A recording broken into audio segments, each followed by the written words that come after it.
Indonesia memang kaya dengan berbagai tanaman herbal yang sangat bermanfaat baik untuk pengobatan, kecantikan, dan berbagai macam kegunaan lainnya. Daun sirih adalah salah satu tanaman yang cukup populer di Indonesia karena dipercaya sebagai tanaman yang mampu menyembuhkan berbagai macam penyakit. Daun sirih yang paling populer adalah daun sirih hijau. Akan tetapi, tahukah Anda bahwa daun sirih merah kabarnya juga mempunyai manfaat yang sama? Sirih merah adalah tumbuhan yang merambat dan hampir mirip dengan tanaman sirih biasa. Yang membedakannya hanyalah pada warna daunnya. Tanaman bernama Latin Piper ornatum ini banyak ditanam sebagai tanaman hias dan sejak zaman dulu dikenal berkhasiat obat. Tahu? Tahu? Kalau tahu sih tahu. Enggak. Belum. Make sih belum. Membersihkan misfi. Terus biasanya diminum tapi nggak tahu buat apa. Buat obat mata bisa. Untuk pembersih wanita seperti yang lain-lain begitulah. Diketahui bahwa daun sirih merah memiliki kandungan zat untuk mencegah dan menyembuhkan penyakit.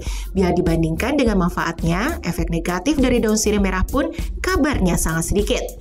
Kandungan senyawa dalam sirih merah digolongkan menjadi 3, yakni flavonoid, polifenol, dan alkaloid. Manfaat sirih merah yang luar biasa menjadikannya kerap digunakan sebagai campuran dalam pembuatan obat-obatan tradisional. Lantas, bagaimana cara mengolahnya?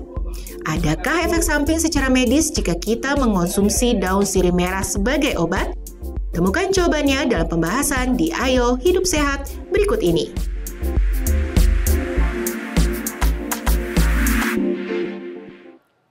Iya, kita tadi lihat tentang daun sirih ya. Iya. Kalau kita dengar kata sirih, ini identik dengan orang tua. Iya, bener betul. nggak? Pasti pakai sirih, dikasih kapur gitu Betul. kan. Gitu kan. Saya ingat nenek saya tuh, dan dulu tuh yang saya tahu hijau warna daunnya. Iya, betul. Dan ternyata ada yang merah nih. Ada yang merah ini aku baru tahu sekarang. Kalau dulu emang biasanya aku kena matanya biar sehat, katanya dikasih itu air sirih Iya. gitu. Nah, ini khasiatnya gimana? Bagusan yang Nah. hijau apa yang merah? Itu dia, dan katanya daun sirih merah ini dia berkhasiat untuk mengatasi diabetes dan bisa anti kanker. Wah, ini mitos yang berkembang di masyarakat Ya, nih, betul, tapi kita betul, perlu betul. buktikan. Nah, langsung saja nih kita tanya Dr. Lona, spesialis farmakologi klinik. Halo dok, apa kabar? Selamat Halo, datang siang, Dok.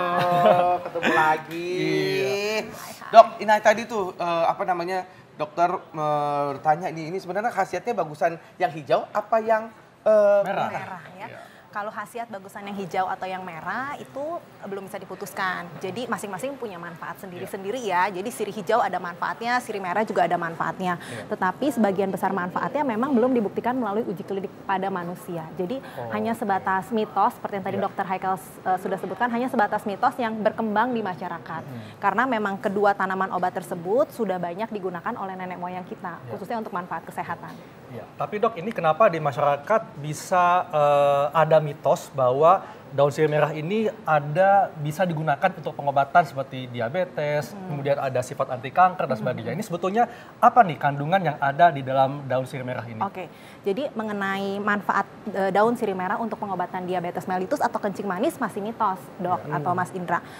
Memang dari hasil penelitian, tapi penelitiannya sifatnya preklinik, Mas Indra. Artinya preklinik belum pada manusia, hanya terbatas laboratorium atau uji pada hewan. Dan memang kandungan zat aktif yang ada di daun sirih merah ini kan ada alkaloid, flavonoid, tanin, dan essential oil. Ini semuanya antioksidan ya? Antioksidan yang memiliki manfaat antioksidan dan antiinflamasi yang dapat menurunkan kadar gula darah. Tapi penelitiannya baru pada hewan. Di situ kalau yang saya baca baru pada tikus. Karena kandungan zat aktif pada daun sirih merah ini dapat menurunkan kadar gula darah dengan mekanisme melindungi sel beta pankreas yang ada di tubuh kita yang bertugas untuk memproduksi hormon insulin supaya tidak menambah kerusakannya atau mencegah kerusakannya.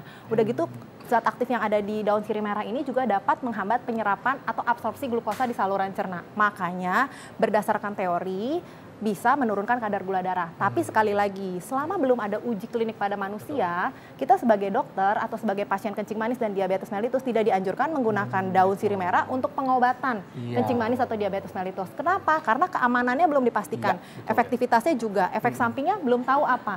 Dosis terapi dan dosis toksiknya masih harus dicari tahu. Gitu. Nah, jadi kalau sekarang ini mungkin kita akan ngebahas seputar fakta atau mitos ya dok ya. Yang berikut ini mungkin kita akan sama-sama lihat. Nah ini daun sirih merah berguna sebagai antiseptik. Itu fakta atau mitos dok? Kalau berguna sebagai antiseptik itu fakta. Tapi kalau antiseptik pada manusia mitos. Oke. Gitu. Jadi Kenapa saya bilang begitu? ya? Pada manusia mitos. Kenapa? Karena memang sudah ada penelitiannya. Sekali lagi penelitian preklinik di laboratorium. Itu belum pada hewan tapi in vitro, artinya di laboratorium, dan memang menunjukkan bahwa zat aktif yang ada di daun sirih merah ini dapat menghambat pertumbuhan mikroorganisme periodontal yang ada di rongga mulut. Itu penelitiannya menggunakan ekstrak daun sirih merah 10%. Tetapi bisa nggak kita sebagai manusia kalau mau memanfaatkan daun sirih merah sebagai antiseptik periodontal di rongga mulut? Belum bisa. Belum bisa. Karena keamanannya kan kita belum tahu, efektivitasnya belum tahu. Kalau mau dipakai, cara pakainya bagaimana, dosis terapi dan dosis toksiknya seperti apa. Gitu. Oh, jadi ini, nah dok, daun sirih merah ini ada yang mengatakan dapat mengobati mata merah. Jadi sama-sama merah. Merah ya. Fakta atau mitos dok? Walaupun si sirih merah ini merah, tapi jawabannya tetap mitos. Mitos. Ya? Jadi untuk ngobatin itu biasanya untuk apa? Kita tetesin ke mata ditetesin gitu. atau di air rebusannya dipakai buat membersihkan. Itu tidak dianjurkan. Kenapa? Karena kan mata merah penyebabnya kan banyak ya dok. Misalnya konjungtivitis atau radang pada selaput putih yang menutupi bola mata, itu paling sering. Tapi bisa juga karena penyebab lain, misalnya mata kering, mata lelah, atau bisa juga karena kondisi tertentu glaukoma. Nah, kalau kita nggak tahu penyebab mata merah itu apa, terus langsung kita menggunakan daun sirih merah atau air rebusan daun sirih merah untuk pengobatan mata merah, yang dikhawatirkan bukan manfaat yang didapat, malah efek samping dan kondisinya malah makin buruk. Jadi alangkah baiknya untuk pasien yang mengalami mata merah, jangan langsung menggunakan daun sirih merah sebagai tata laksana awal. Segera harus berkonsultasi ke dokter dan tenaga medis yang kompeten supaya dapat terapi dan tata laksana yang tepat. Nah itu yang paling penting ya, jangan main-main, aduh aku ada punya di rumah ya daun sirih merah, rebus buat mata anak saya, buat saya gitu kan. Aduh itu hati-hati ya, ternyata nih banyak sekali yang mitos ya pemirsa ya. Sama merah, no. Oh ya, jadi sama-sama merah lagi, jadi no ya. Nah ini ada fakta dan mitos berikutnya. Ini daun sirih merah baik untuk kesehatan alat vital perempuan dok. Apa tadi bilang misfi ya katanya. Fakta atau mitos dok? Itu juga mitos. Jadi walaupun sudah ada nih penelitiannya, bahwa daun sirih merah ini apabila digunakan sebagai digodok dulu sih, dia digodok. Jadi penelitian itu 7 helai daun sirih merah berukuran sedang digodok dengan 1 liter air, ditunggu selama 15 menit sampai hangat, lalu digunakan untuk membasuh alat vital perempuan. Dan memang terdapat perubahan pH. Tapi penelitiannya masih kecil, hanya 30 subjek penelitian kalau tidak salah. Dan perlu diketahui sebenarnya perempuan sehat tidak perlu melakukan pembersihan alat vital perempuan dengan sabun pembersih khusus atau dengan air rebusan daun sirih, termasuk daun sirih merah. Untuk yang sehat? Kenapa Mas Indra? Jangankan yang sehat, yang sehat aja nggak boleh, apalagi yang sakit. Kenapa Mas Indra? Karena tubuh kita sendiri sudah memiliki sistem mekanisme sendiri untuk membersihkan. Nah, yang perlu dilakukan untuk mempertahankan kesehatan alat vital perempuan cukup mempertahankan area tersebut tetap kering dan bersih, menggunakan pakaian dalam yang tidak terlalu ketat, dan kalau menstruasi atau datang bulan ganti pembalut 2-3 kali per hari. Nah, yang tidak boleh adalah kalau saat alat vital perempuan mengeluarkan sekret atau cairan keputihan yang abnormal. Definisi abnormal adalah apabila jumlahnya berlebihan, lebih kental. Terus sekretnya warnanya tidak putih, tapi putih semi abu-abu, kuning atau bahkan kehijauan. Di masyarakat pada umumnya menggunakan air rebusan daun sirih untuk membersihkan. Itu sangat tidak dianjurkan. Tidak boleh dok ya? Tidak boleh. Karena kalau pada kondisi seperti itu menggunakan air rebusan daun sirih merah sebagai terapi utama, yang dikhawatirkan bukannya kondisinya membaik, malah terjadi iritasi atau proses peradangan. Malah ada infeksi sekunder. Jadi bagaimana kalau kondisi pada pasien dengan kondisi seperti itu, di mana terjadi keputihan yang abnormal, ya konsultasi dengan dokter supaya dapat obat, dapat tata laksana, dapat terapi yang tepat, cepat sembuh. Baik dok. Iya dok, dan ini juga ada yang mengatakan dok di masyarakat dok ya, kalau daun sirih merah ini bisa mengobati mimisan. Ini fakta atau mitos? Dokter mukanya langsung, aduh. Aduh, ini kayaknya mitos lagi nih. Iya, kayaknya dari wajah-wajahnya ya. Itu juga masih mitos. Kalau Mitos. daun sirih merah, memang kandungan zat aktif yang ada di daun sirih merah itu punya manfaat antioksidan, antiinflamasi, atau anti peradangan, Ya. dan meningkatkan daya tahan tubuh. Ya. Tentunya akan mempercepat proses penyembuhan luka. Ya. Termasuk pada kasus mimisan. Jadi mempercepat proses pembekuan darah, mempercepat proses penutupan luka robek, tapi itu berdasarkan teori, belum ada uji kliniknya pada manusia. Dan berdasarkan Permenkes nomor tahun 2017 tentang daftar formularium obat herbal Indonesia, tanaman obat yang dapat digunakan untuk tata laksana mimisan itu bukan daun sirih merah, apa tapi itu? daun sirih hijau. Oh, daun sirih hijau malahan. Kalau itu Oke. sudah ada Permenkesnya, Oke, bukan ada, daun sirih merah. ada Permenkesnya Betul. juga itu ya. Iya, Baik. Dan ini sangat menarik sekali Iya, ya. Dan betul. setelah ini kita akan lihat ini berbagai macam jenis daun sirih merah. Iya, Wah. betul. Daun sirih, daun sirih, ya, daun yang sirih, merah, ya. hijau, pokoknya beraneka ragam daun sirih. Tapi setelah satu ini tetap di acara Ayo Hidup Hidup sehat.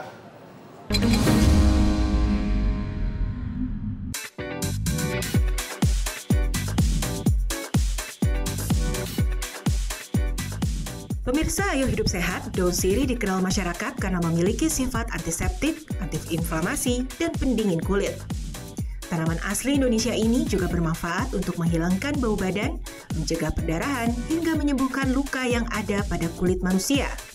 Tahukah Anda bahwa daun sirih mempunyai beberapa jenis? Berikut rangkumannya untuk Anda.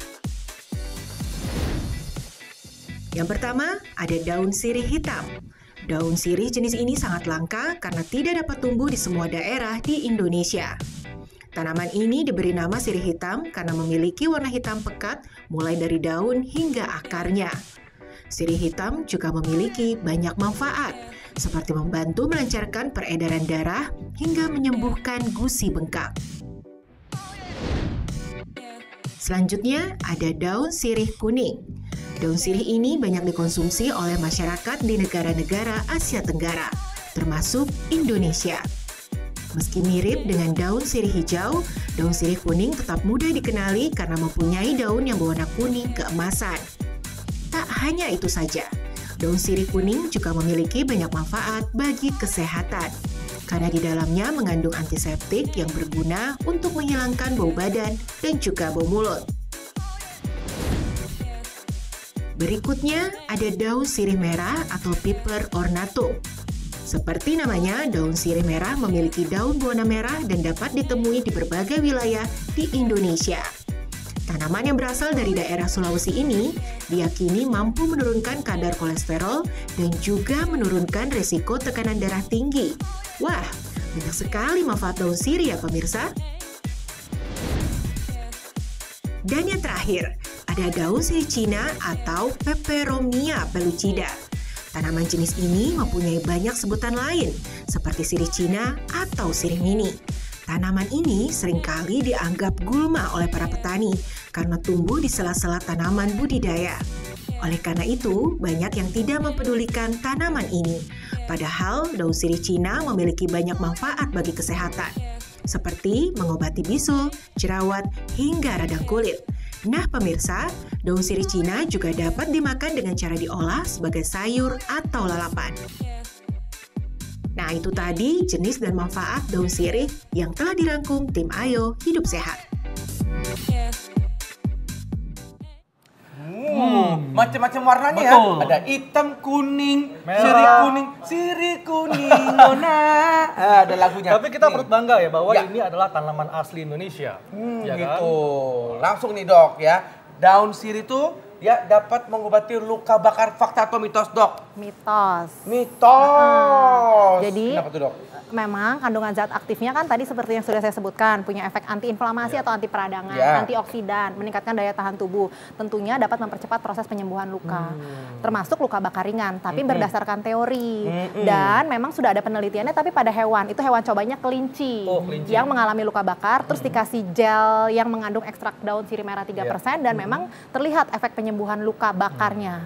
Tetapi apakah aman, apakah efektif? Bagaimana dengan dosisnya? Kalau mau menggunakan ekstrak daun sirih merah untuk pengobatan luka bakar pada manusia, belum ada yang tahu. Jadi alangkah baiknya untuk pasien luka bakar, termasuk luka bakar ringan, ya jangan coba-coba pakai daun sirih merah. Mendingan pakai obat-obatan yang memang sudah terbukti aman, efektif dan berkhasiat untuk tata laksana luka bakar. Mungkin kalau luka hati bisa kali dok ya? Luka bakar aja nggak bisa, gimana luka hati? Tahu nih dokter. Iya dok, ini juga ada yang mengatakan bahwa daun sirih merah dapat mengobati gatal karena alergi. Ini fakta atau mitos? Mitos lagi. Mitos juga. Mitos juga. Sama seperti yang jawaban sebelumnya. Iya. Secara teori memang bisa, Iya. karena kan punya efek antiinflamasi, antioksidan. Tetapi kalau mau digunakan sebagai obat gatal karena alergi pada manusia, ya belum bisa. Orang belum dibuktikan keamanannya, belum dibuktikan keefektivitasannya. Ya. Yang dikhawatirkan kalau coba-coba, untuk orang-orang yang sensitif terhadap bahan aktif yang ada di daun sirih merah, bukannya tambah sembuh gatal karena alerginya, malah jadi tambah gatal kan, karena dia sensitif, jadi alergi terhadap bahan aktif yang ada di daun sirih merah. Oh walah, baiklah kalau gitu dok. Nah, jadi ini sebenarnya daun sirih merah ini manfaatnya apa aja nih dok sebenarnya kalau yang bisa untuk kita konsumsi gitu Kan mungkin? tadi mitos semua tuh. Mitos semua, dari tadi mitos gitu. semua juga ada gunanya. Belum tahu dok, masyarakat apa nih manfaat yang bisa didapat dari Jadi daun kalau daun sirih merah kan itu dipercaya oleh nenek moyang kita untuk manfaat kesehatan tertentu. Salah satunya membersihkan alat vital perempuan. Boleh saja dengan cara memilih daun sirih merah yang masih segar, lalu dibersihkan sampai bersih, lalu digodok. Ya. Kalau mau digunakan sebagai air pembasuh atau air bilasan untuk membersihkan alat vital perempuan, boleh, tetapi tidak boleh terlalu lama. Maksimal 7 hari. Dan kalau timbul efek yang tidak diinginkan, misalnya rasa gatal atau perih di sekitar alat vital perempuan, wajib dihentikan. Gitu. Terus selain itu juga untuk pasien-pasien yang seperti tadi Dokter Haikal dan Mas Indra tanyakan, mata merah, terus kencing manis atau kencing manis, darah tinggi, hiperkolesterol sampai luka bakar dan keputihan yang abnormal yang tadi saya sudah sebutkan, itu tidak dianjurkan menggunakan daun sirih merah atau olahan produknya atau ekstrak daun sirih merah sebagai terapi awal. Sebelum berkonsultasi dulu dengan dokter dan tenaga medis. Terus kalau mau menggunakan produk pembersih sabun kewanitaan yang diklaim katanya mengandung daun sirih, alangkah baiknya tidak dilarang, alangkah baiknya cek komposisinya. Harus mengandung povidone iodin di kemasannya itu atau povidone iodin itu dok. Povidone iodin itu salah satu antiseptik yang cukup aman untuk membersihkan dan syaratan kedua tidak boleh berpewangi. Tuh, tidak boleh ada wanginya Jadi ya. boleh aja mau pakai sabun pembersih yang diklaim mengandung daun sirih, mau sirih merah, sirih hijau, sirih hitam, sirih apapun, tapi lihat komposisinya harus mengandung antiseptik yang benar dan tidak boleh berpewangi. Kalau diminum dok? Apanya diminum? Rebusan. Boleh saja diminum selama berkonsultasi dulu dengan dokter.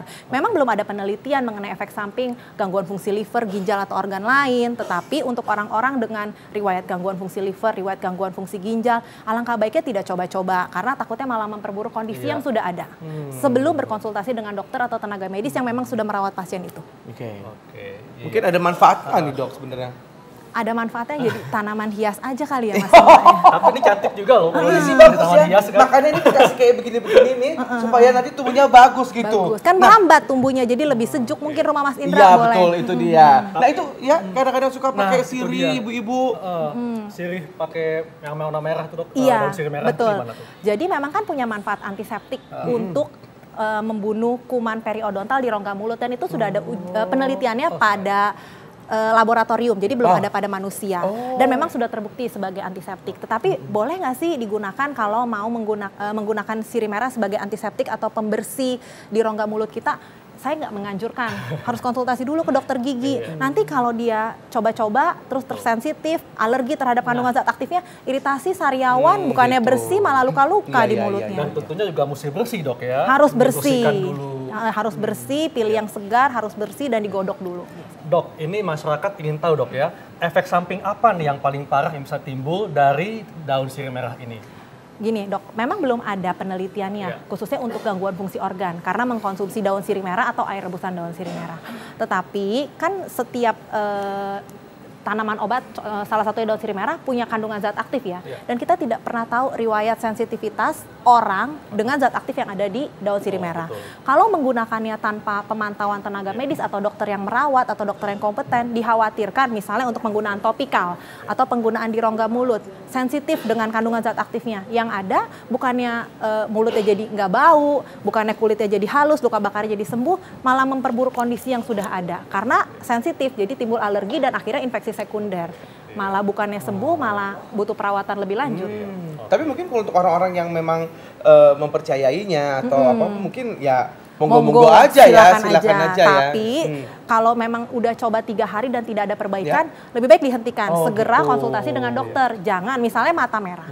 Mata merah sangat tidak dianjurkan menggunakan air godokan daun sirih merah. Karena kan penyebab mata merah cukup bervariasi. Infeksi atau non-infeksi. Kalau non-infeksi misalnya penyebabnya karena glaukoma, pakai daun sirih merah mau sebanyak apapun nggak akan sembuh kan? Dok, mungkin dokter ada saran nih untuk pemirsa yang memang sudah terbiasa menggunakan daun sirih merah. Ini apa dok sarannya?